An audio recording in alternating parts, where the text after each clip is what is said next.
नमस्कार दोस्तों, आज हम लेके आए हैं हिंदी का क्लास 10th का 2025 का प्रीवियस ईयर का क्वेश्चन पेपर सॉल्यूशन के साथ। और हमने सारे एमसीक्यू टिक मार्क कर रखे हैं, आप लोग इसको देख सकते हैं। पेपर का पैटर्न बिल्कुल ऐसा ही आने वाला है अब की बार भी, मतलब जो आपका कल एग्जाम होने वाला है हिंदी का। और इस पेपर को एकदम ध्यान से देखना क्योंकि क्वेश्चंस रिपीट हो सकते हैं। पूरे क्वेश्चन का सॉल्यूशन नहीं दे रखा है इस पेपर में, मतलब ज्यादातर क्वेश्चंस का सॉल्यूशन दे रखा है, क्वेश्चन आंसर वगैरह को छोड़ के। जो बड़े बड़े जिसके आंसर है वो सब छोड़ के छोटे छोटे जितने भी आंसर थे हमने सब पेपर में लिख रखा है, तो आप अच्छे से पूरा पेपर देख लीजिए। All the best for your Hindi board exam. 95+ लाना, जरूर लाना और अच्छे से रिवाइज कर लो इस पेपर को, प्रैक्टिस करो।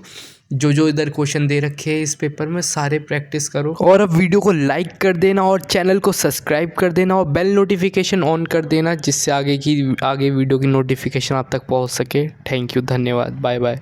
देख लो।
आई होप आपने सारे क्वेश्चन अच्छे से देख लिए होंगे और आपको वीडियो हेल्पफुल लगी हो तो वीडियो को लाइक भी कर देना और अच्छे से आपने सारे क्वेश्चन प्रैक्टिस कर लिए होंगे। अच्छा एग्ज़ाम में स्कोर करना और आपका टारगेट कितना है, कितने स्कोर करने का टारगेट है, ये ज़रूर कमेंट में बता देना। और बाय बाय, और अपने दोस्तों को भी ये वीडियो शेयर कर दीजिए।